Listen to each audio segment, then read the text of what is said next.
Amigos, qué gusto saludarlos en esta ocasión en una nueva edición de Encuentro de Ideas, Sonora y sus maestros. En el marco de esta semana de celebraciones por el Día del Maestro, el lunes pasado, hemos convocado a lo que son las voces autorizadas en materia educativa aquí en Sonora y les agradecemos mucho que esté con nosotros aquí en este panel de Encuentro de Ideas. Como ya sabe usted puede ser partícipe de esta conversación que tendremos en esta ocasión a través del hashtag, a través de Twitter, Encuentro de Ideas, que aparece ahí en pantalla. Usted lo coloca en Twitter y ya estamos precisamente conociendo su opinión en torno a este tema del día de hoy, Sonora y sus maestros. Si les parece, antes de presentarle a los panelistas en esta edición de Encuentro de Ideas, vamos a conocer cuántos maestros, quiénes son maestros, cuántos son hombres, cuántos son mujeres, la numeralia de los maestros en nuestro estado. En Sonora, más de 46.539 personas tienen la ocupación de docentes, según datos de la Encuesta Nacional de Ocupación y Empleo del cuarto trimestre de 2016. De cada 100 personas con la ocupación de docentes, 63 son mujeres y 37 son hombres. El 79% de los docentes en Sonora desempeñan su profesión en instituciones públicas y el 21% restante en privadas. En el tema de la escolaridad, los docentes tienen un promedio de 17 años, equivalente a tener el nivel de licenciatura. En el caso de los docentes ocupados en el nivel superior, cuentan con un grado promedio superior a los 17.9 años. Los docentes trabajan en promedio 32 horas a la semana, identificándose ligera diferencia por sexo, pues ellos promedian 33.9 y ellas 31.1 horas. El 49.9% de los docentes ganan más de 3 y hasta 5 salarios mínimos. Una tercera parte de ellos, que corresponde al 32.3%, obtiene más de 5. Karina Barraza, Noticieros Televisa. Pues está la numeralia precisamente en torno al tema del Día del Maestro y es por ello que este día pues reconocemos la labor de cada uno de los docentes en nuestro estado y le agradecemos mucho que estén pues aquí de manteles largos en Encuentro de Ideas recibiendo a los maestros en esta ocasión. Se encuentra aquí a mi izquierda Beatriz Cota, maestra de educación primaria. Beatriz, bienvenida, muchas gracias por estar con nosotros. Muchas gracias. Al contrario, muchas gracias y felicidades por el Día del Maestro del lunes pasado. Gracias, Edgar. También se encuentra un viejo conocido, no viejo en el sentido figurado, vamos a decirlo, mi estimado Daniel Martínez. Usted recordará a la gente que sigue las noticias calentitas de hace mucho tiempo. Daniel estaba con nosotros como ¿cómo se le dice? El intérprete precisamente del lenguaje de señas durante espacios del noticiero. Está el día de hoy como maestro de educación especial. Daniel, bienvenido a Nueva Cuenta aquí a Televisa. Gracias por estar con nosotros. Cecilio Luna también igual, ya conocido de todos nosotros, presidente de la Asociación Estatal de Padres de Familia. Cecilio, bienvenido. Muchas gracias por la invitación, Edgar, y felicidades atrasadas, pero se vale también. Claro que sí, bienvenido, Cecilio. Y Karina Barraza también igual, que además adicional de ser de Noticieros Televisa Hermosillo, cubre la fuente educativa y bueno, pues le sabe de todo la fuente de educación. Karina, bienvenida. Muchas gracias, Edgar. Muy buenas noches a todos y un placer estar de nueva cuenta en esta edición de Encuentro de Ideas. Felicidades también a los maestros que están aquí en casa, pero sobre todo también a aquellos que nos están viendo allá desde sus hogares. Así es, muchas gracias a Karina, que vamos a platicar, si les parece. Más adelante se va a estar incorporando aquí a este panel el secretario de Educación y Cultura, Ernesto Lucas Hopkins, el cual estará con nosotros también en este Encuentro de Ideas. Y yo quisiera preguntarles, antes que nada, a los maestros, precisamente, bueno, en el caso tuyo, Beatriz, ¿cuántos años tienes ya laborando como maestra? Sí, ya tengo 10 años de servicio. ¿En qué primaria estás? Estoy en la escuela Ernesto Salazar Girón. Ernesto Salazar, aquí en Hermosillo. Aquí en Hermosillo. Y bueno, yo quisiera preguntarte, Beatriz, ¿qué tanto ha cambiado? Me mencionó que son 10 años. ¿Qué tanto ha cambiado las generaciones de estudiantes? Ya no son las mismas prácticamente hace 10 años. Estamos hablando que comenzaste en 2007, al 2017 ha cambiado una barbaridad, ¿no? Sí, sobre todo por las nuevas tecnologías. Por las tecnologías y pues los alumnos cada vez requieren de nuevas experiencias. No, estoy muy nerviosa. No te preocupes, Beatriz.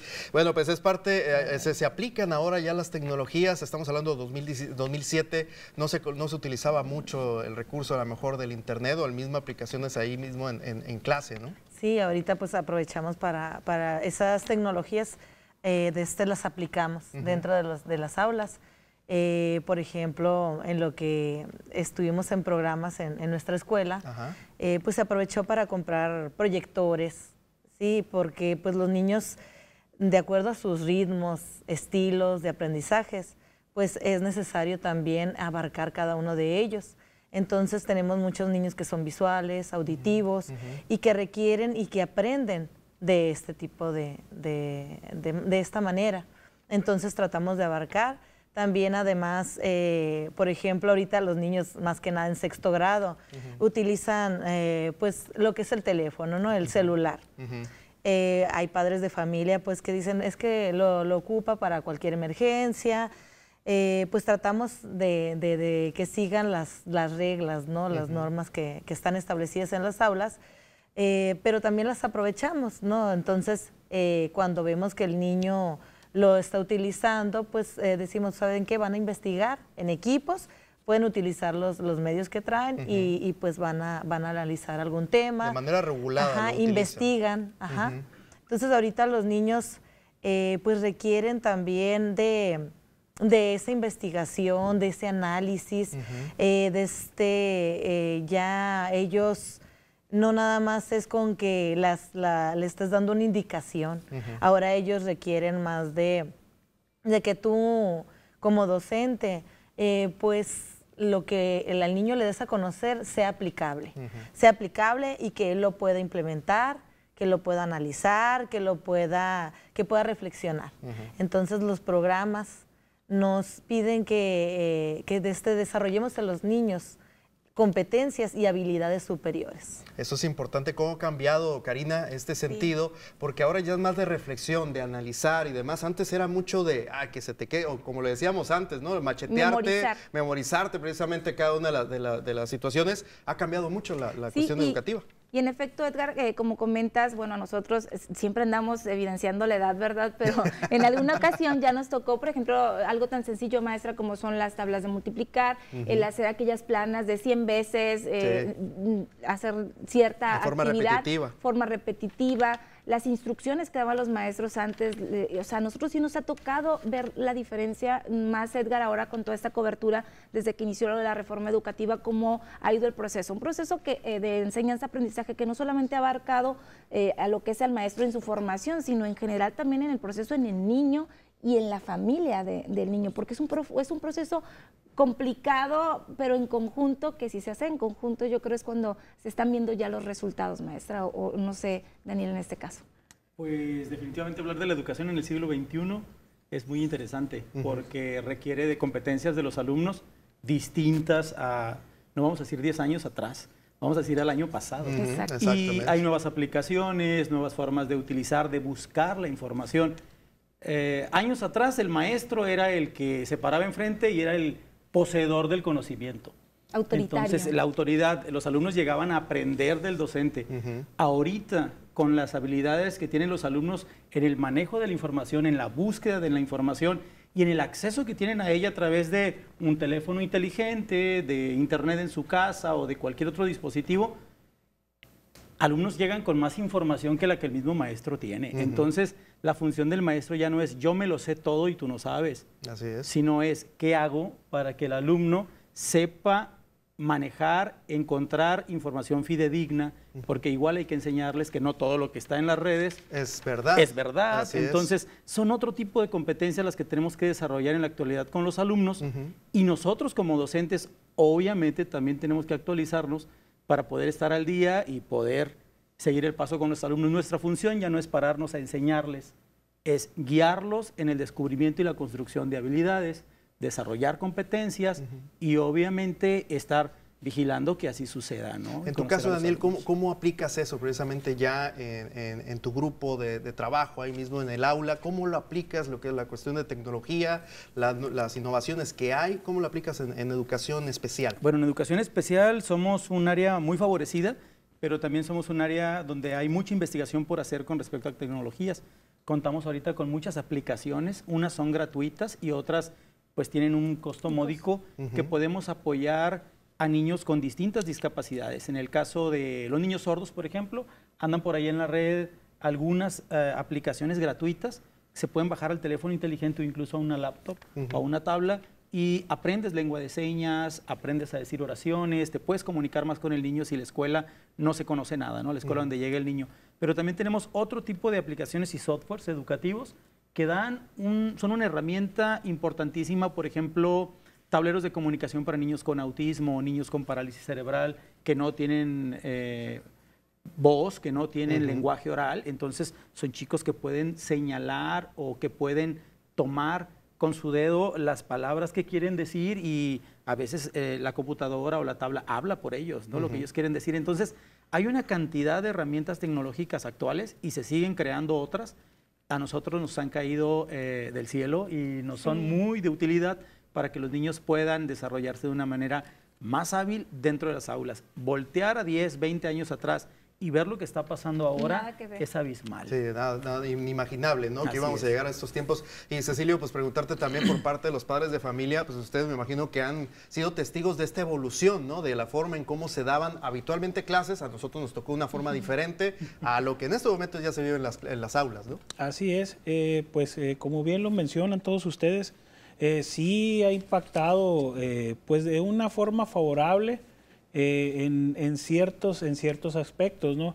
Porque no sé si recordarás que en un programa anterior que tuvimos, aquí en la cuestión de la tecnología pues requiere de mucha supervisión. Claro. Pero también te lo reiteraba que también nosotros como padres teníamos que involucrarnos en ello.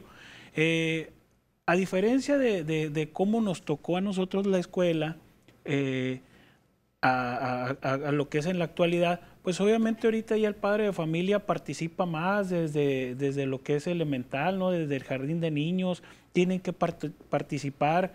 Yo recuerdo que pues cuando un servidor estuvo en el jardín de niños, yo no me acuerdo que mi madre haya ido a una matrogimnasia, de las cuales nosotros en la actualidad ya con nuestros hijos asistimos. Te aseguro que el 95% de los padres de familia en antaño no participaban en las tareas con sus hijos. Hoy es algo obligado, de acuerdo a los nuevos planes educativos, ¿no? No tenemos el contexto ni el conocimiento que tienen los maestros en cuanto a la pedagogía, pero lo que es la práctica que llevamos día a día, eso nos va dejando. Obviamente es muy bueno porque estamos participando, pero muchas veces ahí tenemos que estar muy conscientes y créelo que quizás en este tema y en otros temas más, el exhorto y la recomendación siempre va a ser supervisar a nuestros hijos más con las nuevas tecnologías, ¿no? Porque bien lo decía ahorita el maestro Daniel, no todo lo que viene en la red, ya no voy a hablar de redes sociales, voy a hablar de red, es verídico. Claro que las fuentes son muy importantes, porque recuerda que no es lo mismo tener de fuente a la hemeroteca de la UNAM que encontrar en un buscador que inicia con G y de repente llegas a Wikipedia y en Wikipedia te puedo asegurar que el 80% de lo que viene ahí no es real. Entonces sí tenemos que estar muy pendientes de ello y aprovecharle, ¿no? Verle el lado positivo, y te reitero, es más positivo la educación con las herramientas tecnológicas que hemos tenido y que afortunadamente aquí en Sonora hemos sido favorecidos, ¿no? Ya sea por la Secretaría a nivel federal, en programas que obviamente desafortunadamente no les han dado continuidad, porque inicialmente el programa MX era un programa muy bueno. Sí, cómo no. De las computadoras, de las computadoras, y de las tablets que migró se suspendió. a tablets, así es. Pero esperemos que se reconsidere más adelante y se incluya, ¿no? Ya, nomás que ahora ya va a ser Aprende 2.0, ¿no? Pero claro, ojalá que regrese ese tipo de programas aquí al menos en Sonora, ¿no? Lo esperamos con muchas ganas. Sí, Karina, la cuestión de los planes de estudio han cambiado drásticamente, ¿no?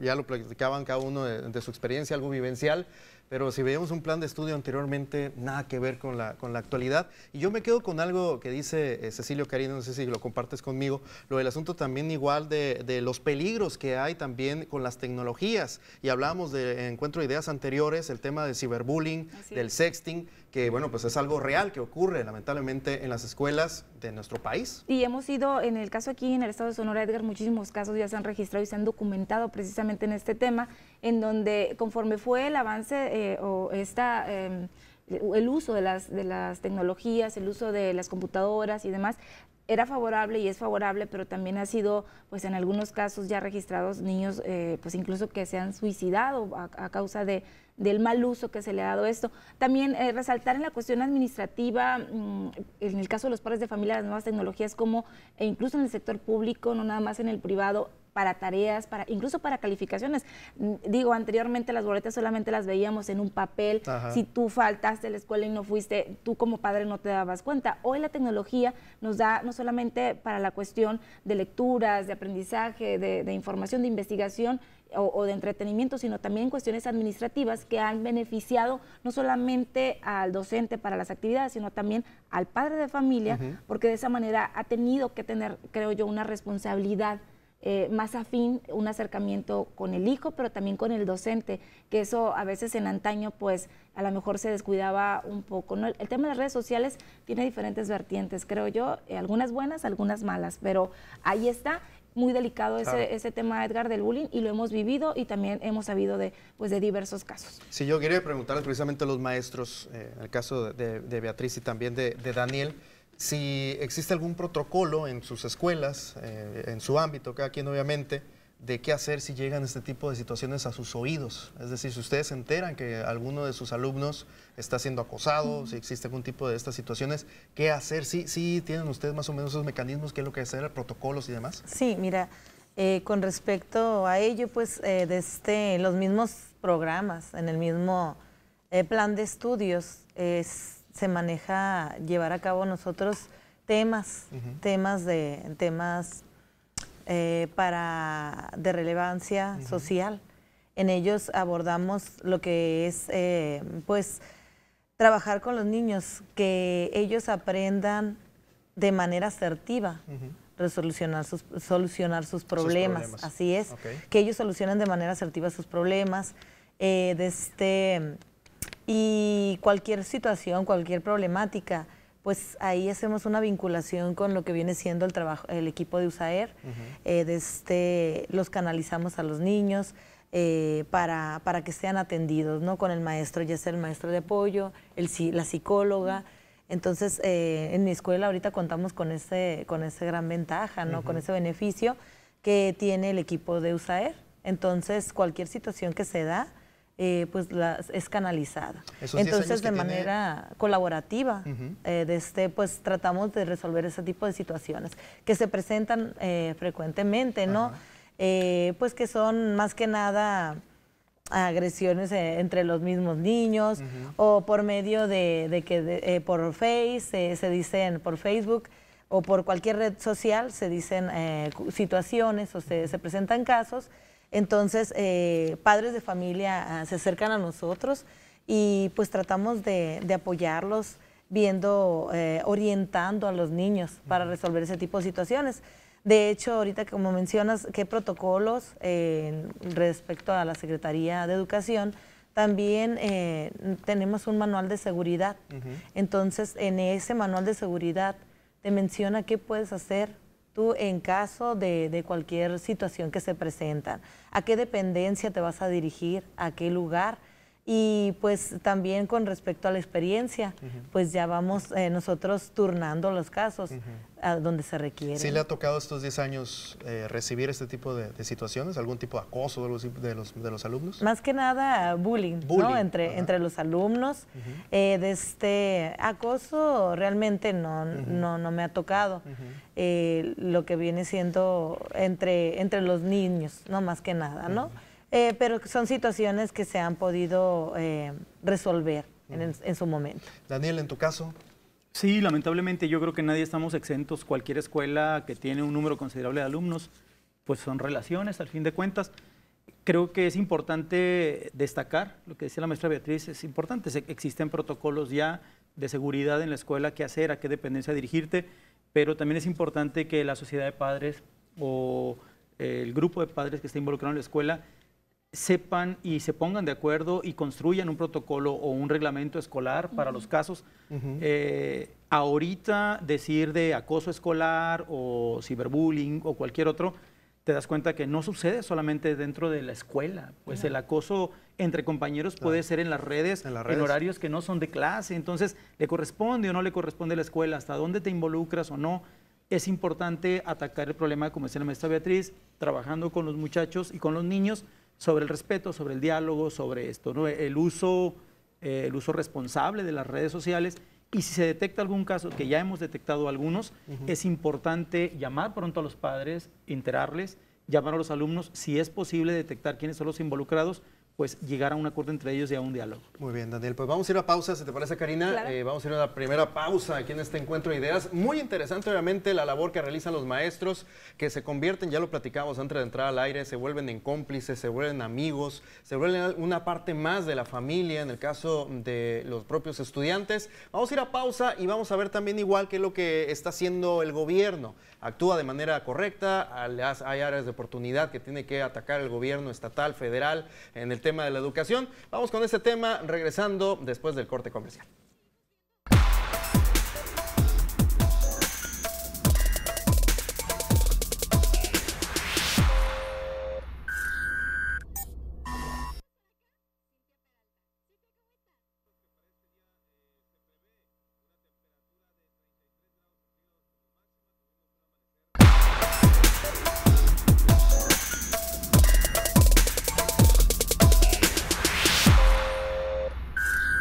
En este encuentro de ideas a través de la señal del 12 TV y a través de toda la multiplataforma que tenemos a través de Internet. Por cierto, en esta semana que también se llevó el Día del Internet. Saludos a toda la gente que nos sigue a través de las cuentas oficiales de Televisa Hermosillo. Ya lo sabe, a través del hashtag Encuentro de Ideas puede unirse a esta conversación. Sonora y sus maestros es el tema de esta ocasión. Y yo quisiera preguntarle a los tres aquí especialistas, igual a Karina que nos secunde con esta información, con esta pregunta, mejor dicho, el asunto también hablando de, a lo mejor con el argot educativo, quería preguntar a los tres qué también hace el gobierno la tarea en materia educativa, es decir, hablando de infraestructura, en cuanto a apoyos, todo lo que conlleva a darle todas las herramientas que requieren los maestros para hacer bien su trabajo. Y yo quería preguntarle primero a Cecilio, del lado de los padres de familia, ¿cómo observan ustedes la labor de gobierno en estos momentos aquí en el Estado?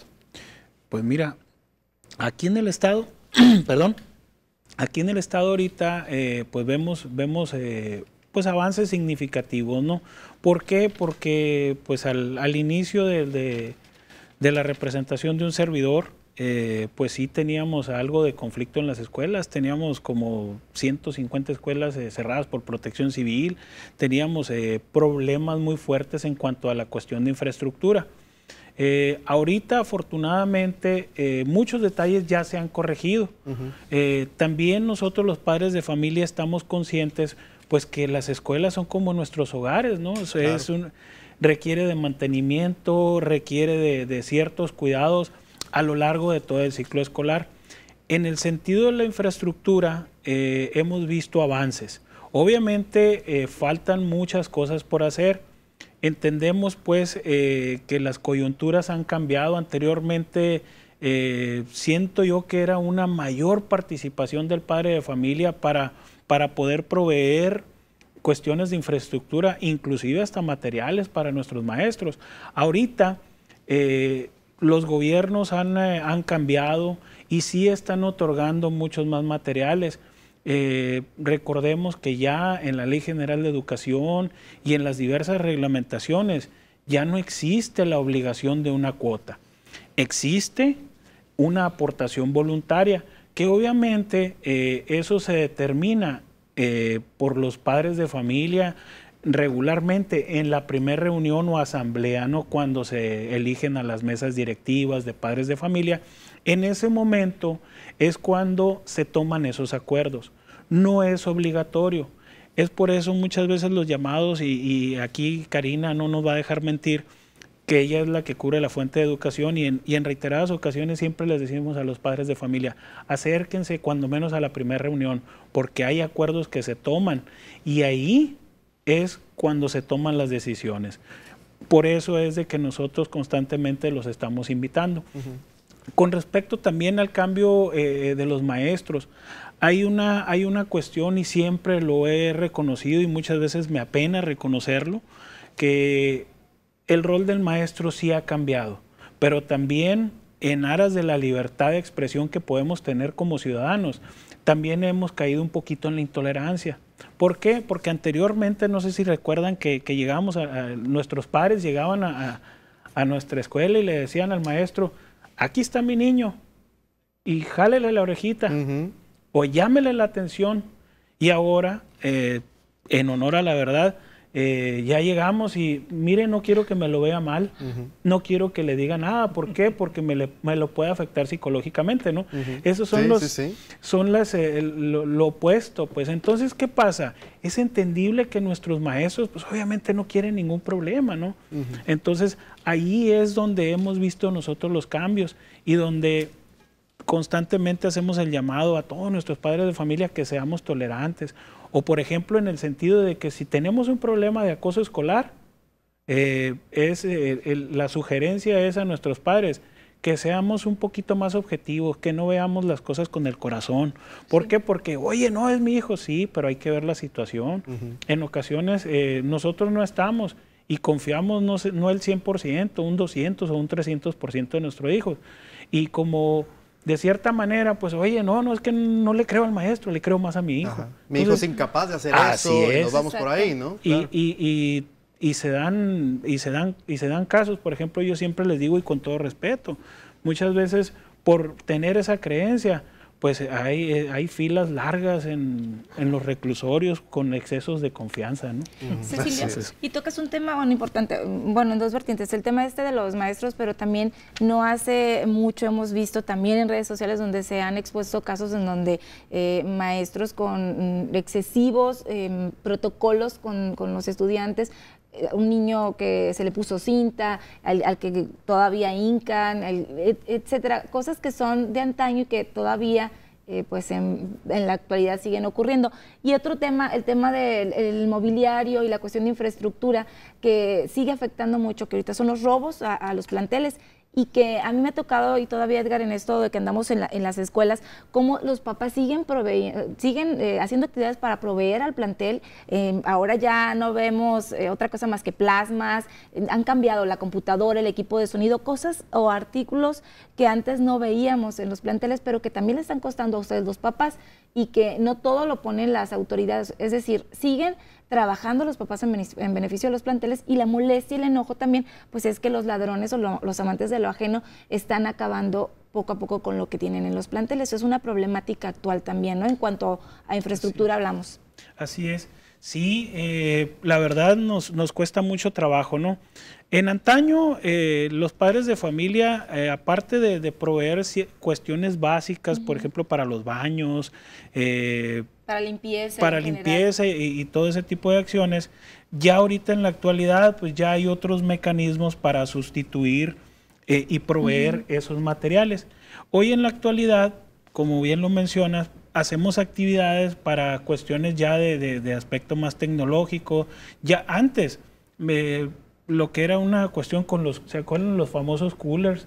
Sí. Que como padres de familia yo recuerdo que mi madre participaba en las actividades. ¿Por qué? Porque era poner un cooler, y luego ya los mismos padres de familia en muchas escuelas aportaron para poner aires acondicionados. Ahorita, en la actualidad, pues obviamente una escuela nueva, la misma secretaría o el INIFED o la otra que proveen las escuelas o que las construyen, pues ya las entregan equipadas con aires y con mobiliario, ¿no? Pero el tipo de actividades ya migró de nosotros. Por ejemplo, ya vamos sobre pues pantallas que son auxiliares en esto, ¿no? Pero el detalle está en que ya, por ejemplo, una vez que nosotros apoyamos y ponemos ese tipo de materiales, pues ya nos respaldan ciertos seguros y todo ese tipo de cuestiones, ¿no? Que seguimos trabajando, pero obviamente de una manera ya más no obligatoria, ya es más voluntario, ¿no? En ese sentido. Sí, yo quisiera preguntarle también a Beatriz y a Daniel, precisamente en este sentido. Ustedes son también igual parte importante de toda esta situación, obviamente yo creo que pasa parte toral de todo el movimiento educativo, y preguntar precisamente su experiencia dentro de sus escuelas. ¿Sí reciben los apoyos, los insumos, las herramientas necesarias para poder realizar su trabajo de manera correcta? Si te parece, empezamos contigo, Beatriz. Sí, ¿Cómo te va con eso? Con respecto a ello, sí nos brindan apoyo. Sí se brinda apoyo ahorita hay varios programas en los cuales ahorita está a tiempo completo, están escuelas al centro. Entonces, esos te apoyan con la infraestructura, pintura, cualquier situación, vidrios, que es muy frecuente en las escuelas, ¿no? Que cualquier situación, se quebra un vidrio o algo así, entonces la Secretaría apoya para reposición, lámparas, iluminación, pero como comenta a Karina, pues los amantes de lo ajeno están a la orden del día, ¿no? Entonces, padres de familia, maestros y pues las autoridades tenemos que trabajar en conjunto, ¿no? Para que se mantengan nuestros planteles en buen estado. En nuestra escuela, por ejemplo, trabajamos de manera conjunta para las mejoras. Queremos mucho nuestra escuela, nuestro plantel, entonces trabajamos para que cada vez esté mejor y que los niños estén en mejores condiciones y así lograr que ellos tengan el máximo logro de aprendizajes, ¿no? Sí, claro. Se trabaja, pues se realizan algunas actividades y también otros se hacen mediante gestiones. Sí, que se dan a conocer en la Secretaría, se hacen oficios para que nos apoyen. Hace poco en nuestra institución teníamos mucho material que ya realmente estaba obsoleto. Entonces fueron y se realizó un descacharre. Entonces hay diferentes programas, pero sí es importante que se lleven a cabo las gestiones para poderlos recibir. Ahorita mencionas el tema de seguridad. ¿En qué colonia está tu escuela? Está en la Country Club. En la Country Club. Ahí sí no tienen problemas de seguridad, ¿o sí les ha pegado? Los niños que asisten a la institución son de la 5 de Mayo, la Rinconada, pues que están en el cerro, ¿no? Entonces sí hay problemas, como se ahorita aquí en la sociedad en la que estamos inmersos, pues sí hay problemas de inseguridad. Entonces, con los padres de familia, la comunidad, se trata de concientizar, de hablar, que es importante que cuiden porque pues se trabaja para tener lo que se tiene y que es en beneficio de los mismos niños, ¿no? Para ellos, entonces por eso es importante el concientizar a la sociedad. Así es. Y que lo cuiden, ¿no? Sobre todo, por ejemplo, en lo que es en periodo vacacional, se hace una acta de custodia.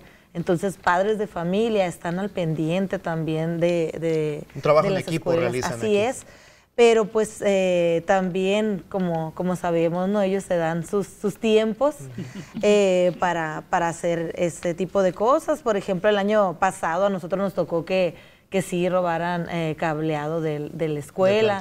Entonces, pues, ¿quiénes se ven afectados? Pues los mismos niños. Alumnos, claro. ¿Por qué? Porque, pues, por ejemplo, fue en tiempo de septiembre, cuando recién iniciamos, agosto, septiembre. Entonces, los niños, obviamente, el calor, y pues tienes que tener las condiciones y los ambientes propios para poder que los niños logren los mejores aprendizajes. Claro que sí. Daniel, en tu caso, ¿hace el gobierno su tarea?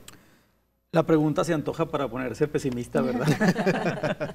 Pero es importante empezar con cosas muy buenas que están pasando y obviamente áreas de oportunidad muy grandes, es verdad. En el caso de educación especial, importante decir que los centros de atención múltiple, que son los servicios, las escuelas de educación especial, si lo queremos llamar así, a donde atendemos a la población de manera escolarizada, tenemos a la población más vulnerable, chicos con discapacidades severas o múltiples. La mayoría de ellos son edificios que han sido construidos, estamos hablando de 50, 70 años atrás. El servicio, el mantenimiento no siempre ha sido el adecuado y contamos con algunos de ellos que requieren un trabajo completo, ¿no? Desde la instalación eléctrica, las rampas que existen, si son las adecuadas o no. Tal vez cuando se construyeron no existían protocolos específicos de ángulos, inclinación, etcétera, los baños. Entonces, hay mucho que hacer en el caso de las escuelas de educación especial, principalmente porque Protección Civil vigila y se da cuenta que en muchas de estas escuelas las condiciones de protección y de seguridad para los alumnos, por ser una población vulnerable, no son las suficientes. Entonces, estamos haciendo una revisión ahorita, la Secretaría está haciendo una revisión, ya se hizo un chequeo de todos los centros de atención múltiple del Estado y tenemos detectadas cuáles son las áreas de oportunidad y dónde hay que abonarle. Estamos esperando que poco a poco se vayan haciendo esas adecuaciones a través de programas. Los centros de atención múltiple también trabajan en tiempo completo, en escuelas al 100, entonces se están jalando recursos de estas partes. En las escuelas regulares, es importante decir que muchas de ellas, cuando se construyen a través de INIFED u otras instancias, ya vienen pensadas con un diseño universal o con un diseño accesible para las personas con discapacidad. Estemos hablando de que esa escuela tenga en ese momento en la matrícula niños con discapacidad o no, es importante que la escuela cuente con las adecuaciones y que sea 100% accesible, porque en un momento llegan los niños. La adecuación arquitectónica, y estoy hablando principalmente de rampas, pasamanos, baños accesibles, mobiliario específico. Un niño en silla de ruedas no puede usar un pupitre como el que hay en la escuela, requiere algo especial. Desde las perillas de las puertas, desde las llaves para el lavamanos, etcétera, requieren adecuaciones. Hay cuestiones que se tienen que estar revisando. Los cajones de estacionamiento en las escuelas a veces nos dan los últimos de otro lado, o no existen, o no se respetan, o no hay. Exactamente. Es importante hablar también que las escuelas que cuentan, como la escuela de la maestra Beatriz, con una USAER, con una unidad de servicio de apoyo a la educación regular, en muchas ocasiones cuentan con un aula específica a donde se puede atender a los padres de familia de estos niños y en ocasiones a los niños en grupos o de manera individual cuando se requiere. Muchas escuelas no cuentan con espacios y tenemos maestros de educación especial trabajando de mientras en la biblioteca o en un espacio que se les encontró por ahí desocupado. Entonces, muchas veces el trabajo específico no se puede hacer porque no se encuentran las áreas adecuadas para esto. Entonces, sí hay mucho que hacer, pero me consta que se está haciendo, diagnósticos ya tenemos y es importante también activar a los directivos, tanto de escuelas regulares que tienen servicios de educación especial o niños con discapacidad, como los directores de los centros de atención múltiple, para buscar los recursos con los programas que ya existen y se puedan llevar a cabo las adecuaciones que hacen falta para estos niños. Sí, ¿cómo ves, Cecilio? Sí, mira, nada más para terminar el comentario ahorita de Karina. Sí, claro, adelante. En la cuestión de seguridad. Hemos estado nosotros como padres de familia, obviamente haciendo los exhortos a las autoridades municipales y estatales, más en el caso municipal, ¿no? Porque sí nos cuesta mucho trabajo apoyar a nuestras escuelas por el trabajo, por la situación económica. Y entendemos que la Secretaría hasta el momento pues está haciendo lo que le corresponde hacia el interior de las escuelas, pero también debemos de concientizarnos que el exterior ya intervenimos nosotros como ciudadanos y ahí es donde tenemos que cuidar nuestras escuelas. A ti y a Karina les ha tocado que reiteradamente estamos haciendo exhortos, llamados a la sociedad en general para que nos apoyen y cuidar nuestras escuelas. Digo yo porque es necesario puntualizar bien esto, ¿no? Y ver de quién es la responsabilidad. En este caso, la autoridad educativa es responsable de apoyarnos y de proveernos lo que desafortunadamente nos hicieron el daño, ya sea con un robo o con un acto vandálico, ¿no? Y ya yéndonos un poquito en cuanto al tema aquí con el maestro Daniel, nosotros desde aquí, desde la Asociación Estatal de Padres de Familia, estamos empujando y estamos invitando a las autoridades porque nosotros somos creyentes de que la solución hacia el interior de los problemas de acoso o de algún otro problema que requiera de psicólogos clínicos, no nomás psicólogos pedagógicos, ¿sí? Educativos. Son los USAERs. Nosotros estamos en contra y tu servidor te lo dice que la solución no son los psicólogos solos, no. Ahora, se hizo una legislación, no una base científica propia del estado de Sonora para determinar que los psicólogos era lo que se requería, un psicólogo por cada 300 niños. Es bastante complicado y más si desde el Congreso del Estado no etiquetaron un dinero para ese programa, pues todavía peor. Más complicado. Ahora, la estructura de USAER es una estructura ya aprobada. Tenemos aproximadamente aquí en el estado 235 USAERs que le dan servicio a más de 1,100 planteles. Nosotros estamos muy conscientes y apoyamos a esas agrupaciones de USAERs. ¿Por qué? Porque es un colectivo, pues hay un maestro de apoyo, hay un psicólogo, sí, ahí está el psicólogo. Cada ciertos, dependiendo de la matrícula de las escuelas, hay 1, 2 o hasta 3 maestras de apoyo. Ellos son los que apoyan a nuestros maestros, porque en la escuela normal, pues ellos son maestros para alumnos regulares, no para niños que muchas veces pueden tener otro tipo de problemas. Que nuestros docentes estén capacitados para detectar a un niño con TDA o atender a un niño con síndrome de Down, lo pueden hacer, pero necesitan a las maestras de apoyo. Claro. Recordemos ahorita, y bien lo decía ahorita el maestro Daniel, por ejemplo, en cuestión de infraestructura, hay muchos CAM o CAMES que no están adecuados. ¿Por qué? Porque son de hace 50, 60 años. Recordemos también que las legislaciones van cambiando, ya tenemos nuevos marcos de convivencia local, ya hay una ley de protección a niñas, niños y adolescentes. Y obviamente todo eso hace que la Ley General de Educación también se modifique. ¿Y qué quiere decir con esto? Que en nuestras escuelas regulares ya hay niños que tienen ciertas problemáticas y muchas veces se tienen que aceptarlo en esas escuelas inclusivas porque la ley así lo dice. Pero así es, lo obliga a que acepten un niño con cierta discapacidad o con cierta cuestión especial que tenga. Entonces, pero también yo pongo la balanza, le digo, si bien es cierto que van a bajar las matrículas porque se requieren atención personalizada de esos niños, ¿sí? Pero también no descuidemos al resto de niños que también tenemos como alumnos regulares, ¿no? Qué bueno, si bien es cierto, ha funcionado y yo la verdad celebro que haya una inclusión. ¿Por qué? Porque mejoran los niños, se motivan más, tienen más que todo la motivación, ¿no? Claro. De estar junto con el resto de los niños, pero también, reitero, que esos grupos son los que nos van a ayudar con todos los niños, ya sea regulares o que requieran de una atención personalizada o más especializada, perdón. Y ese es el llamado que constantemente estamos haciendo a las autoridades. Afortunadamente hay muchos maestros como el maestro Daniel o como la maestra Beatriz que son conscientes y que están de acuerdo con nosotros en que esas son las soluciones. Y ahí estamos, buscando con las autoridades un mayor apoyo para ese tipo de programas que están funcionando y que han funcionado y que son muy buenos, pero que se requiere ampliarlos. Muy bien, perfecto. Bueno, vamos a ir a una pausa. En este encuentro de ideas. Recuerde que usted puede ser parte de la conversación, el hashtag Encuentro de Ideas a través de Twitter. Seguimos, hay muchos temas todavía pendientes que abordar en esta ocasión, en esta emisión. Sonora y sus maestros. Vamos a pausa, regresamos.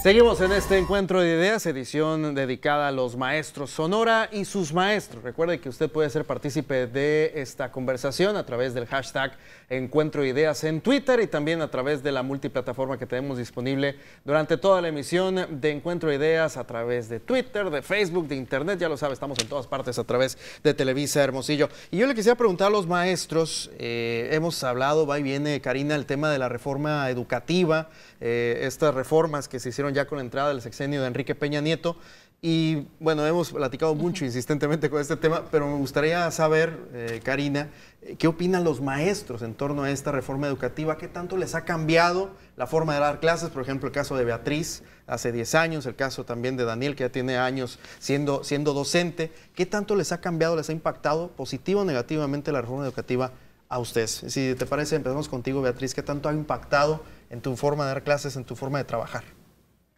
Pues con respecto a la reforma educativa,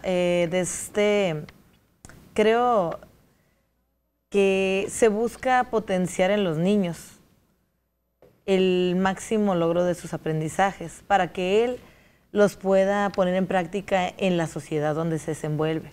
Entonces, buscamos hoy en día que los niños, todos los conocimientos que adquieren, las competencias, esas habilidades, ellos las puedan poner en práctica en su vida cotidiana. Y también, pues, que los contenidos que se abordan también sean aplicables y que sean funcionales para ellos. Entonces, es importante partir de los conocimientos previos que tienen los niños, ¿sí? Partir de esos conocimientos que ellos ya tienen y que los asocien a los nuevos que van a adquirir.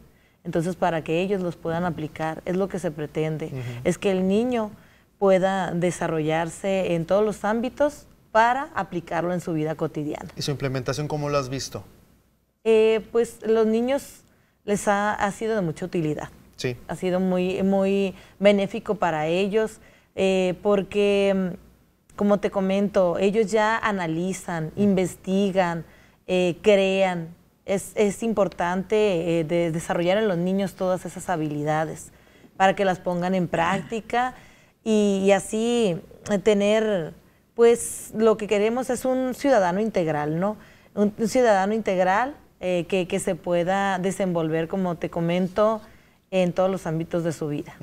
Es que, Karina, fue mucho tiempo que estuvimos con ese debate, ¿no? Si se debe aplicar o no la reforma educativa a nivel nacional y sobre todo aquí en el Estado. Sí, un tema muy polémico, Edgar, y que sobre todo aquí en la entidad pues veíamos incluso lejano que se genera alguna problemática con respecto pues a los docentes que estaban inconformes por esta evaluación. Recordarás hace 2 años ya casi, ahora en noviembre que se cumple, donde hubo ahí incidentes con respecto, porque ha habido mucha resistencia con respecto a la evaluación. Sin embargo, bueno, los argumentos al inicio de los docentes eran que no existieron los medios, la información adecuada, que todo fue muy rápido, y de entrada les hablaban de una evaluación que iban a tener un incentivo, se hablaba de maestros docentes idóneos, con todas las posibilidades de tener un mayor ingreso económico, aquellos que iban a requerir una capacitación. Sin embargo, sí notamos y nos ha tocado todo este proceso de darle seguimiento a lo que ha sido la reforma, la evaluación educativa, y era eso, en temor de los maestros también, temor de que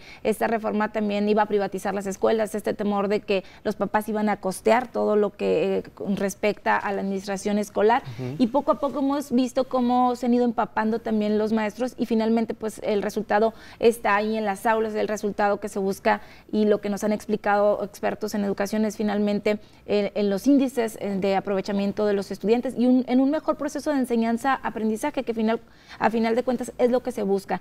Hoy en día pues se está preparando para una evaluación el próximo mes de noviembre, en donde ya hay todo un protocolo, donde ya se mostró pues por parte de la Secretaría, de hecho hoy se hacían ahí al respecto algunas declaraciones, en donde ya se van a seleccionar a los docentes en un método ya pues especializado por parte de expertos de la Universidad de Sonora, en donde de manera aleatoria pues se van a seleccionar a los docentes que van a evaluarse y que finalmente van a tener algún incentivo económico. Yo creo que ahí ha habido resistencia, Edgar, y no sé, maestros, si ustedes opinan lo mismo, pero poco a poco como que ha ido pues siendo benéfico y como mayor claro el panorama, y una capacitación también, porque ya se está capacitando a los maestros también con respecto a este tema.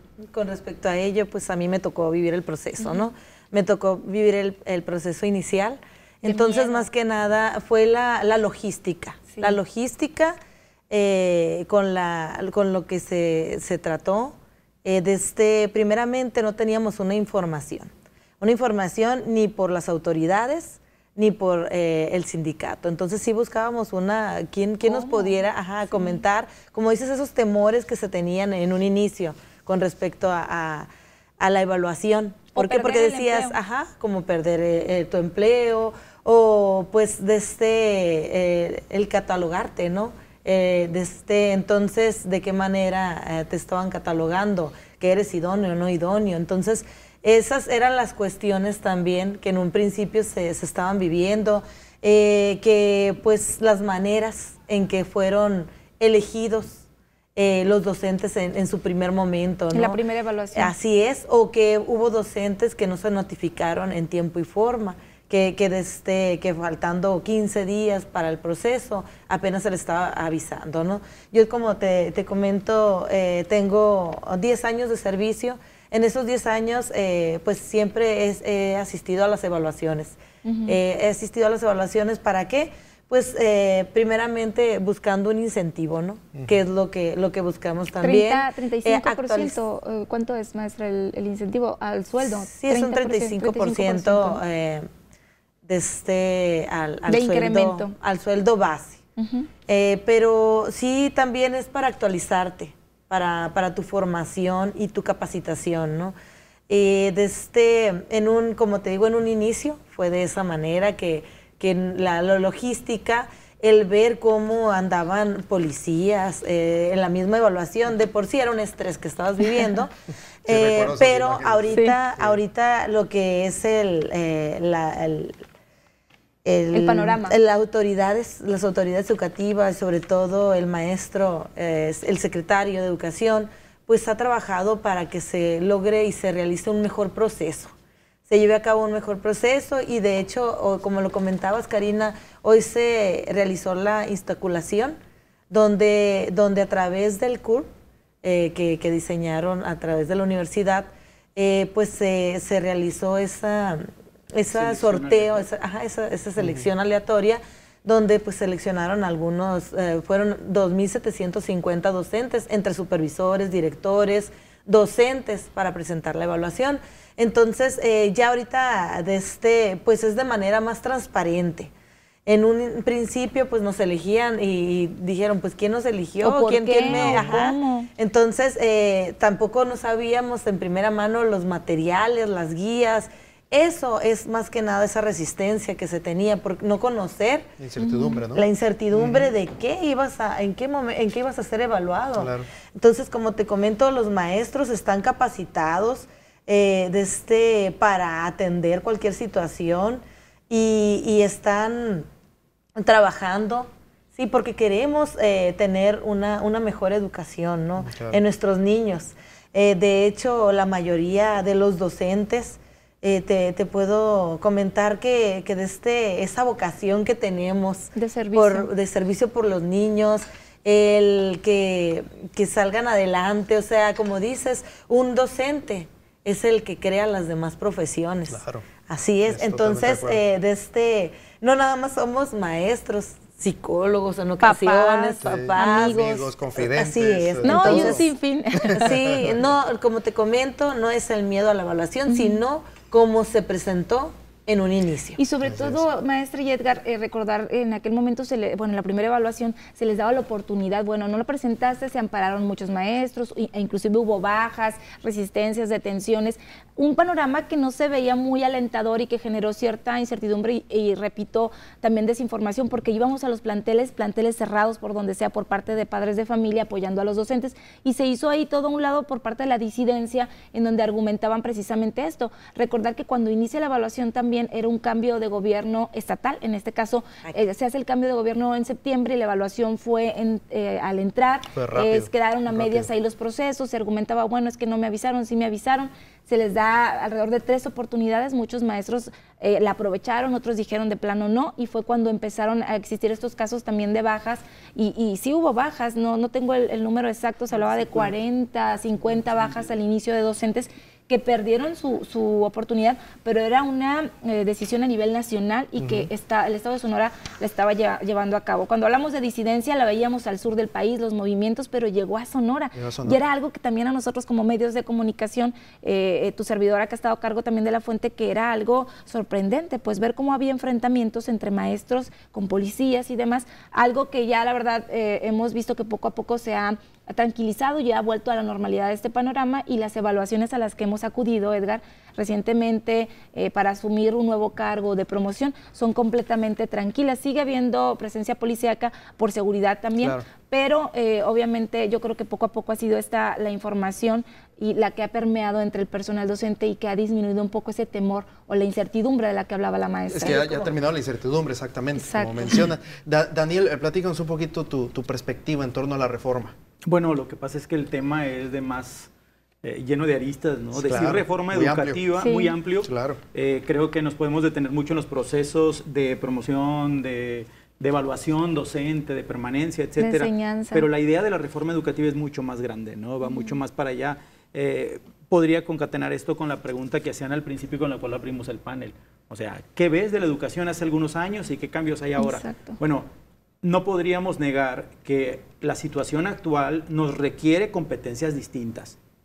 Y si necesitamos formar el perfil de egreso de un alumno que ya no es solamente nacionalista, sino es un alumno ciudadano del mundo, porque estamos conectados ahorita con el mundo, con otra visión, con una visión distinta del mundo, de lo que es aprender. También comentaba yo, ya no es el maestro el que lo sabe todo. Ahorita los alumnos tienen acceso a tanta información que sí los maestros necesitamos trabajar de una forma distinta dentro del aula. Requerimos transformarnos, o sea, sería necio decir no necesito una reforma, no necesito cambiar. Es la retroalimentación, sí, ¿no? Definitivamente lo que aprendimos cuando éramos estudiantes normalistas a 10 años, a 20 años que tengo yo de servicio, pues no es lo mismo, o sea, no podemos decir que nos esté funcionando, requieres actualizarte, entonces sí hace falta una reforma. Claro, el procedimiento empezó pareciendo una reforma laboral más que educativa, precisamente, laboral dentro de los docentes, ¿no? Y eso metió mucho ruido, los procedimientos, y sí, los cambios, pero ¿cuál cambio fuerte que mueve a tantas personas y que golpeas a tantos? No es un cambio que cuesta se convierte, trabajo. que cuesta trabajo. Entonces, sí necesitamos actualizarnos, sí necesitamos cambiar lo que estamos haciendo, porque los resultados a nivel nacional e internacional, educativamente hablando, pues no son tan favorecedores, ¿no? Y necesitamos, para el Estado y para el país, a través de las evaluaciones nacionales. Entonces, necesitamos cambiar los procedimientos, hacerlo distinto, no copiar una propuesta de otro país, sino crear una nuestra. Eso cuesta mucho trabajo y los resultados no se pueden dar mañana ni pasado que se establece la reforma, ¿no? Tal vez varios años. Van a ser muchos años para que lo podamos ver, pero definitivamente tenemos que buscar algunos cambios específicos. Tomaba nota de lo que decía la maestra y bueno, docentes más preparados, pedagogías nuevas formas de trabajar dentro del aula, un perfil de egreso distinto. Estamos hablando del tema de la inclusión, que ya no es paralelo, ya no es allá los niños de educación especial y aquí ellos. Es una escuela inclusiva que resuelve en general a todos y no solamente a los que tienen una discapacidad, a todos los niños que tiempo atrás excluíamos, ¿no? Lenguas indígenas, jornaleros migrantes, niños en condición de calle, niños en condición de desventaja o de salud o de discapacidad, etcétera, etcétera. Claro. Entonces, que la escuela se convierta en un espacio capaz de dar respuesta a la diversidad y que sepa organizarse junto con los padres de familia y junto con los distintos niveles y llegar a acuerdos para atender a los niños como se merece, no es fácil. Ponerte de acuerdo no es fácil. Entonces yo creo que nos va a llevar un poco más de tiempo para ver los resultados que esperamos, pero de que el ejercicio ha ido mejorando, de que a como se estaban haciendo las cosas, a como las estamos empezando a ver ahora, vemos mejora y sí tenemos que ser pacientes y respetar, ¿no?, las opiniones que tiene la gente disidente de la reforma, pero también ser pacientes y decir, bueno, démonos una chance, si necesitamos un cambio, demos una chance a ver si esta forma que lo estamos haciendo es la que nos puede resultar y seguro no va a ser la última ni la que resuelva todo. La educación, si hay algo seguro, es que vamos a cambiar y vamos a necesitar cosas distintas en otro día. Entonces, una actitud que el maestro y que debemos de tener es que nos tenemos que cambiar, actualizar constantemente y tener esa habilidad de desaprender cosas, aprender cosas nuevas. Eso cuesta trabajo, pero es una situación que los docentes tenemos que aceptar y que tenemos que aprender a vivir. Y trabajar. Sí, yo quisiera preguntarle a Cecilio, en torno a esta situación, nuevas dinámicas, hay que cambiar paradigmas, esquemas que se hacían antes con esta reforma educativa. Y yo quisiera preguntarle lo que es la actuación de la forma de los padres de familia, en el sentido de que, a pesar de los esfuerzos que se están realizando en materia de educación pública, sigue todavía la resistencia de algunos padres de familia que tienen a lo mejor recursos, la forma en cómo pagarlo, irse a optar por la educación privada antes de irse a la educación pública. ¿Existe mucha diferencia, digo, ya con esta situación de la reforma educativa? ¿Cómo ven toda esta situación ustedes? ¿Por qué existe ese fenómeno de que los padres de familia piensan o realmente es que la educación privada es mejor que la educación pública?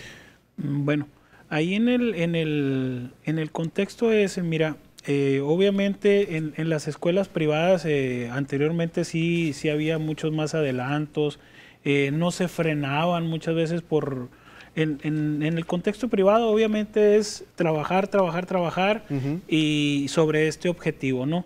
Esa es una de las cosas que tiene que son más directos y se le ve un poco más beneficio porque obviamente pues estás pagando por un servicio que te están dando, ¿no? Claro. En cambio aquí en antaño, en la escuela pública, pues sí existían ciertas cuestiones que pues se permitían, permisividades en muchos detalles y obviamente eso era en detrimento de la propia educación y desafortunadamente ya sabes que como mexicanos pues generalizamos.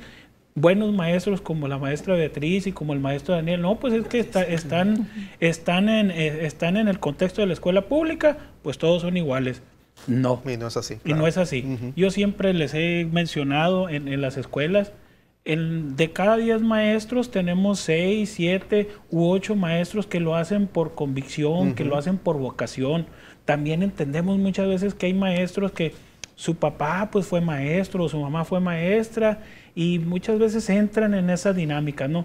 Pero la mayoría de nuestros maestros son muy buenos maestros y tan es así que voy a darles un dato que el propio secretario de Educación en el Estado, y lo dijo el propio secretario de Educación a nivel nacional, tenemos a los mejores maestros, a los maestros que fueron la pasada evaluación, son los mejores maestros del país, fueron los que mayor promedio satisfactorio, porque no me aprendo yo todavía los términos, ¿no? Pero eso indica de que tenemos buenos maestros. Muy buenos maestros, claro. Hoy en la mañana en la presentación del sistema aleatorio para los maestros que van a evaluarse en el próximo proceso de noviembre, lo decía el secretario de Educación, le digo, pues si él como autoridad los está reconociendo, dice que son unos maestros rebeldes, pero son maestros responsables y ante todo están entrándole a la dinámica.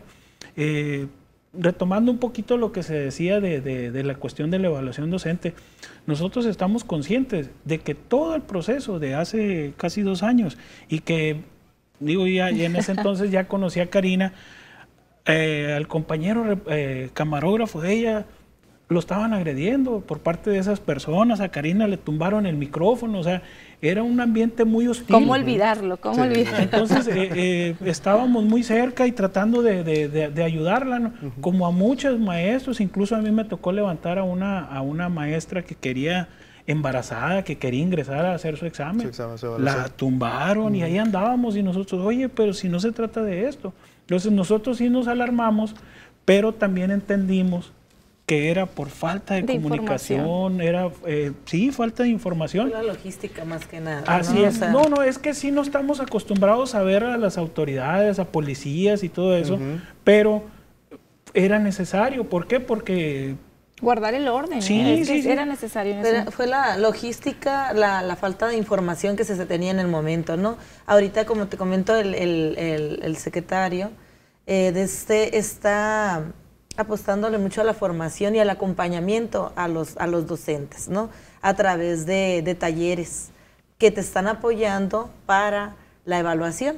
Entonces, es un acompañamiento donde tú ya vas preparado para esa evaluación. Entonces ya conoces los materiales con los que tienes que trabajar, tienes ese apoyo y ese acompañamiento de distintos docentes que hemos presentado pues también la evaluación, apoyando a los nuevos docentes que van a presentarla.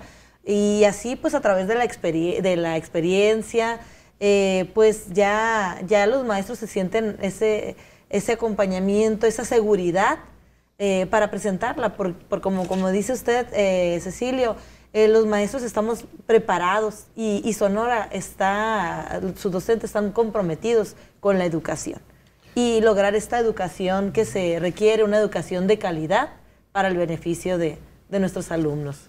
Muy bien. Si me permite, vamos a hacer una pausa. Seguimos en este encuentro de ideas. Ya estamos llegando a la recta final de esta emisión. Vamos a hacer una pausa, vamos a regresar con conclusiones. También igual vamos a platicar y sobre todo pedirles a los maestros que nos den algunas propuestas, también igual para que le lleguen a los oídos de la Secretaría de Educación, tanto aquí en el Estado como también a nivel nacional. ¿Qué es lo que proponen ellos desde la perspectiva de los maestros? ¿Qué es lo que hace falta? ¿Qué es lo que sería una buena idea que se pudiera explotar aquí a nivel estatal, hablando en materia educativa? Todo eso vamos a platicar con los maestros. Vamos a ir a una pausa. Recuerden, usted puede ser parte de la conversación a través del hashtag Encuentro Ideas en Twitter. Pausa y regresamos a Encuentro Ideas.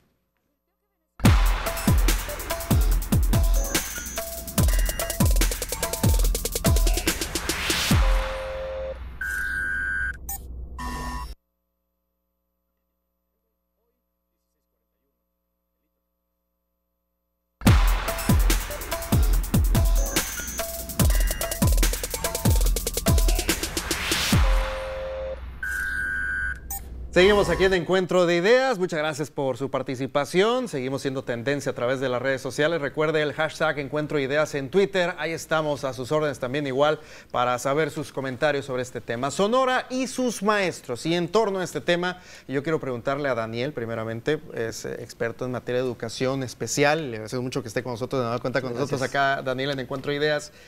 El maestro de educación especial se convierte en algo más que un maestro. Es la forma, la perspectiva que tenemos nosotros de afuera. Se vuelve en un cómplice, se vuelve en un amigo, se vuelve en alguien muy íntimo para un alumno, ¿no? Y lo mencionamos ahí dentro de las ideas. Forjador de triunfadores, Daniel. Ok, muchas gracias. Sí, de hecho, cuando estudiamos para maestros de educación especial, pues nos mueven muchas cosas, ¿no? Nos mueve un deseo de ayudar a una población con frecuencia muy vulnerable. Es hacer presente al niño, es trabajar con la familia de una manera muy efectiva, porque tenemos muchas familias que viven procesos de aceptación muy largos, y mientras la familia no acepte y no entienda que tiene un niño con una condición especial, un hijo o una hija que no es lo que tal vez esperaba, pero que igual es una persona valiosa que puede hacer mucho, se batalla, ¿no? Con la participación de los padres, hay que trabajar mucho con ellos. Y también la vinculación con los docentes de la escuela regular, en los casos de los alumnos que están integrados en una escuela regular. Entonces jugamos a trabajar con los padres, con las autoridades educativas, con los niños directamente, con sus compañeros, creándoles espacios que sean cada vez más adecuados. Las experiencias son maravillosas. Tenemos casos de alumnos con discapacidades que vienen y rompen la dinámica que la escuela tenía, pero para bien. Y la escuela, después de presentar resistencia, tanto los docentes, porque lo que le pasa a un padre de familia para aceptar a su hijo, que es primero un rechazo, una negación, un ¿por qué a mí? Es un castigo del cielo, o dicen, bueno, ya lo voy entendiendo, y pasan por un proceso los papás para aceptarlo. Sucede que cuando llega un niño con necesidades especiales a un aula, lo mismo le pasa al docente, ¿no? ¿Por qué me lo ponen a mí en el salón? Ya me lo manda el director. Entonces pasa una etapa de miedo, de duelo. ¿Qué hago con él? ¿Cómo le hago? La verdad es que la mayoría de los seres humanos a lo desconocido le tememos. Y en el caso de un alumno con alguna discapacidad, lo primero que una persona que no sabe de qué se trata despierta cuando ve a un alumno con discapacidad, un niño con síndrome de Down, a un chico ciego, un chico sordo, a un niño en una silla de ruedas, etcétera, es como...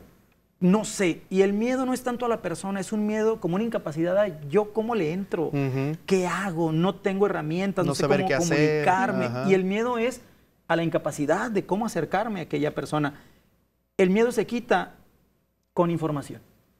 La ignorancia es... Con capacitación. ¿Cómo supiste tú exactamente, Daniel, cómo supiste tú que querías o que por ahí era el camino de la educación especial, dedicarte plenamente a la educación especial? Bueno, realmente fue un reto personal. Siempre supe que quería trabajar con alumnos, pero cuando conocí la educación especial dije, bueno, si se puede trabajar con alumnos regulares, estos chicos requieren como un extra o una capacitación especial por parte del docente. Para mí fue como un reto, ¿no? Y decidí tomarlo. No sabía nada, no conocía nada yo cuando decidí estudiar esto, pero ya estando ahí, conociendo a los alumnos, terminas enamorándote de esto, de este reto, y darte cuenta que a pesar de las expectativas que muchas veces la sociedad tiene de las personas con una discapacidad, te dan una satisfacción enorme, lo que decías, ¿no? Llegar con ellos y ver los avances que los alumnos pueden presentar y el esfuerzo que les cuesta, porque si a un niño que no tiene una discapacidad le es difícil muchas veces lograr una habilidad, una estrategia, aprenderla o tener esa habilidad, un niño con discapacidad lucha a veces contra el espacio físico, contra las personas. A veces las principales barreras para que ellos logren el aprendizaje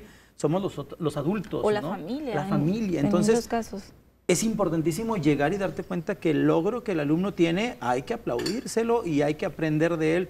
Son personas muy tesoneras, son personas que luchan cada día y derriban barreras. Es importante que todos, el público, los maestros, la sociedad, nos demos cuenta que tenemos que construir espacios accesibles, espacios para todos, espacios en donde cada vez respetemos la diversidad. La diversidad debe ser vista como una oportunidad de enriquecimiento y de aprendizaje, no como una barrera. No es quítalo de aquí porque los demás no avanzan.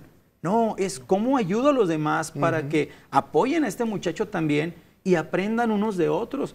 Una sociedad en donde ayudamos al otro que aparentemente tiene una dificultad, la sociedad se beneficia mucho, porque tiene estrategias para hacerlo. Me viene a la mente, Edgar, el caso de Ian, este pequeño donde me decía su mamá, bueno, un menor con síndrome de Down, que fueron a alrededor de 7 escuelas y no encontraban en ninguna, pues el preescolar que ocupaba. Él no fue, desafortunadamente, bueno, o afortunadamente para ellos, en una institución privada, en donde es lo importante. Ahorita hablamos de que sí es necesario en algunas instituciones donde los niños vayan todos juntos a aprender y donde toda la infraestructura esté adaptada para los menores con alguna discapacidad, pero también me he dado cuenta de lo importante que es la inclusión, casos que hemos visto de historias de CRIT, de éxito, como niños con alguna discapacidad que a veces existen barreras o que los limitamos, finalmente pueden ser parte de una escuela pública o una escuela completamente, pues en este caso regular y cómo van adaptándose y los otros niños observan ese tema tan importante del que mucho hablamos, que es la inclusión,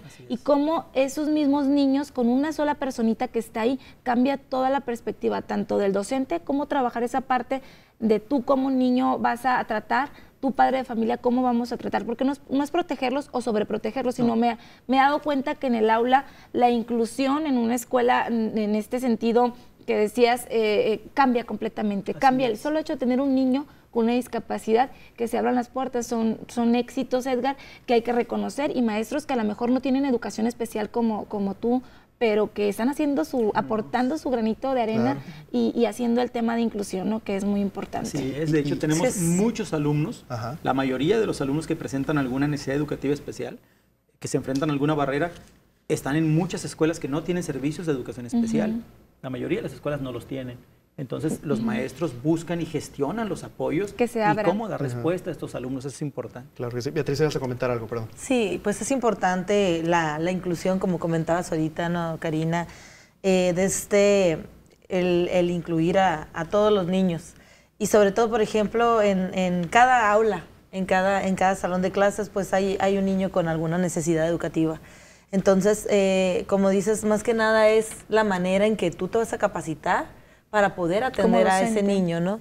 Teníamos, por ejemplo, hace poco una niña con DI, que es discapacidad intelectual.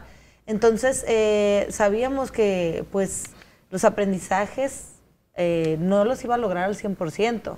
Entonces, lo que se tenía que trabajar en ella era más que nada la socialización, el que socializara, el que ella aprendiera a abrir una puerta, el comunicarse con los demás, las ideas. Eso era un aspecto que teníamos que trabajar con ella, una adecuación que realizamos para que la niña lograra también aprendizajes, pues los que ella pudiera alcanzar. Entonces, sí es importante capacitarte, el conocer, porque como comentas, o sea, hay muchos planteles donde no se tiene un equipo de USAER y tienes que atender a los niños, ¿no? Porque uno de los, el primer derecho de todo individuo es el recibir pues la educación. Exactamente, y una educación pues de calidad. Y pues por eso es importante el capacitarte, el conocer y aprender para poder atender a cada uno de estos niños, ¿no? Claro que sí. Estamos llegando ya a la recta final de Encuentro de Ideas, y antes de finalizar yo quisiera preguntarle a cada uno de los tres algún concepto que tengan final y también igual alguna propuesta para mejorar, de mejoría obviamente en la educación, de la medida de su trinchera, ¿no? Desde la educación especial, desde educación primaria, desde el sector padre de familias. ¿Qué mejorarían o qué propuesta sería, si te parece? Arrancamos contigo, Cecilio. ¿Qué te gustaría que fuera para una buena propuesta para la educación? Pues mira, como lo mencionamos hace unos momentos, ahorita desde aquí, desde nuestra trinchera, nosotros estamos viendo con algunos diputados, estamos platicando con la Secretaría. Te reitero, necesitamos mucho más apoyo en las cuestiones de USAER. Nos ha brindado buenos resultados. Estamos cabildeando, estamos solicitándoles pues que les den, no sé, más plazas, más plazas para ese tipo de equipos. ¿Por qué? Porque los resultados saltan a la vista. Si bien es cierto ahorita en la cuestión de inclusión en nuestras escuelas regulares, hay niños con necesidades especiales, pero bien lo mencionaba, no hay esos equipos y lo estamos buscando y son muy productivos, porque ahorita ahí tuvimos un diferendo en la cantidad de grupos de USAER, pero coincidimos en el número de escuelas que se está trabajando. Ahí es donde ya se lo reiteramos al secretario de Educación. Él nos comenta que van a buscar el mecanismo para ver cómo se puede agrandar más esos equipos. Que se cambie también la legislación, como lo mencionaba, de la obligación del psicólogo, para que esos recursos se los den directamente al USAER, ¿sí? Y que apoyen también a los CAM o a los CAME, ¿no? Porque uno es federal y el otro es estatal, que se le dé una mayor incentivación, o que se le doten de recursos para atacar ese problema, porque ya ahorita es muy fácil que estén haciendo leyes y hagan leyes, pero no les estén dando los recursos adecuados. Pues. Sí, claro. Entonces, ahí estamos trabajando y obviamente desde la trinchera de nosotros los padres de familia, creen los maestros que vamos a seguirlos apoyando, buscándoles un lugar, tratándoles de acercarles materiales. ¿Por qué?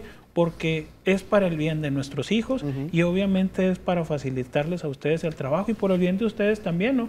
Que a fin de cuentas todo lo que hacemos, los hacemos pensando en nuestros hijos y en ustedes también. Muchas gracias, Cecilio. Daniel, en perspectiva de educación especial. Bueno, yo agradezco a Cecilio la petición. Me sumo. Él pidió por nosotros y yo segundo la idea. Creo que es importante contar con más servicios de educación especial en las escuelas que lo requieren. Pero me gustaría, mi propuesta, que sea un poco más amplia y no solo hablando de educación especial. Actualmente las escuelas necesitan empoderarse, lo llamamos mucho así. Estamos hablando de una autonomía de gestión que las escuelas deben tener.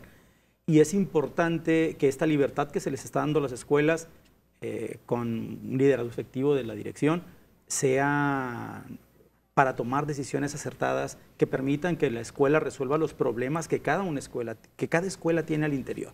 Cada escuela es distinta a su vecina, ¿no? A la más cercana. Incluso atendemos poblaciones distintas, tenemos necesidades específicas distintas de capacitación por parte de los docentes, de alumnos, etcétera. Entonces, es importante que, tanto como gobierno, se respeten estas decisiones que las escuelas están tomando en esta autonomía. Si la escuela está detectando que esa parte le duele a sus docentes, a su infraestructura, a sus alumnos, que podamos gestionar por parte de la Secretaría organismos de seguimiento a las necesidades específicas que cada escuela tenga. Cuando logremos esto, que no es fácil, porque es lo mismo que pasa dentro de un salón, pues tenemos una diversidad de alumnos y tú debes de conocer a cada uno para saber cuál anda más atrasado en matemáticas, cuál tiene más habilidad para el español, a cuál no le gustan las ciencias u otra situación. Tú como docente haces adecuaciones para favorecer a todos ellos, ¿no? Y no se trata de beneficiar a los más listos, sino al revés, a los que se nos están quedando atrás, ¿cómo los pongo al nivel de todo el grupo? Lo mismo pasa en una zona escolar, lo mismo pasa en nuestro estado. Es importante que tengamos un diagnóstico de las escuelas, es importante que las conozcamos y es importante que en esta autonomía de gestión que tiene cada escuela, como secretaría, recibamos ese apoyo para que la escuela crezca y resuelva sus problemáticas. Llámese que la escuela tiene alumnos con discapacidad, llámese que es una secundaria donde hay mucho acoso escolar, llámese que hay un problema de drogas o que hay vandalismo o que se roba mucho el cableado, etcétera.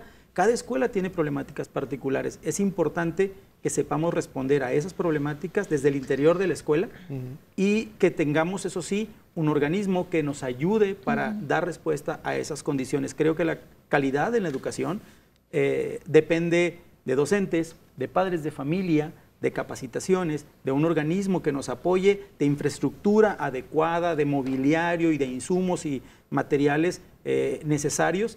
Creo que tenemos la manera de organizar para contar con ello en nuestro estado y entonces tendremos mejores docentes, mejores alumnos y todos estaremos trabajando contentos y tenemos resultados educativos más halagadores para nuestro estado. Claro que sí. Muchas gracias, maestro Daniel. Maestra Beatriz. Sí, mira, Edgar, como comentas, yo coincido con Cecilio y también aquí con compañero Daniel respecto a ello, ¿no? Es muy importante la vinculación y esa triangulación entre padre de familia, alumno y docente para lograr mejores resultados.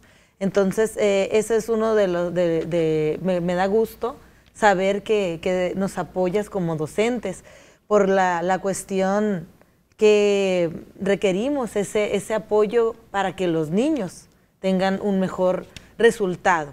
Entonces, el apoyo del padre de familia es muy importante. Es muy importante, ¿por qué? Porque como se dice, pues en la escuela se enseña, ¿sí?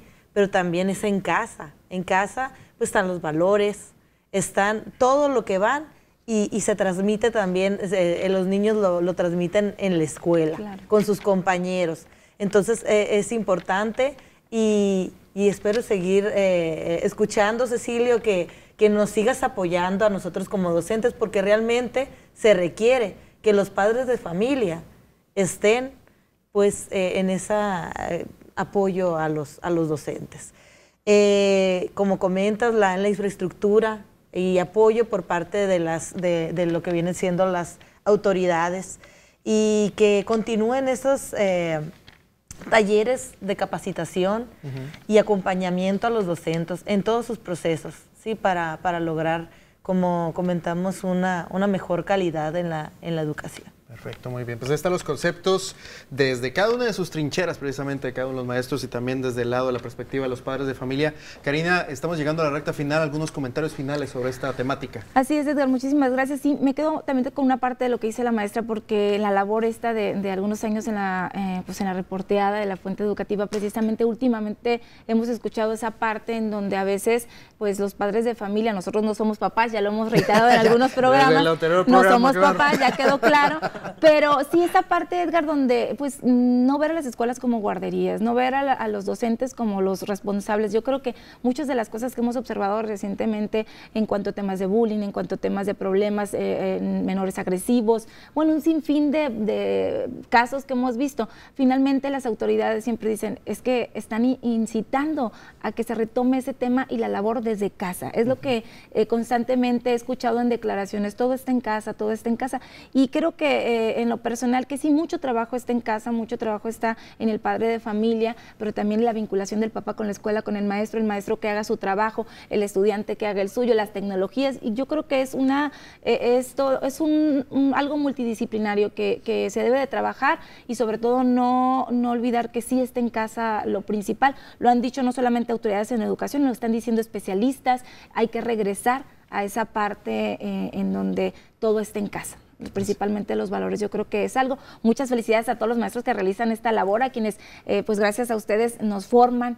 Hoy tu servidora tiene una profesión, tú otra, y muchos más científicos, psicólogos, investigadores, sin fin. Se lo debemos a esas personitas que nos enseñaron a leer, a esas personitas que nos enseñaron a escribir, a tener sueños. Entonces, muchísimas felicidades, mi reconocimiento para ustedes y para todos los docentes y también, por supuesto, a los padres de familia que son clave, Edgar, en esta labor diaria. Es trabajo en equipo, a final de cuentas. Un gustazo estar contigo, Karina, en esta emisión de Encuentro de Ideas. Un gustazo también estar con ustedes. Nuestro reconocimiento enorme a los maestros. Daniel, profesora Beatriz también, mi estimado. Cecilio, qué gusto compartir este panel contigo. Y bueno, pues a nombre del incansable staff que estuvo en esta emisión de Encuentro de Ideas, muchas gracias por haber estado con nosotros. Recuerde, la próxima semana otra temática en este Encuentro de Ideas. Hasta la próxima.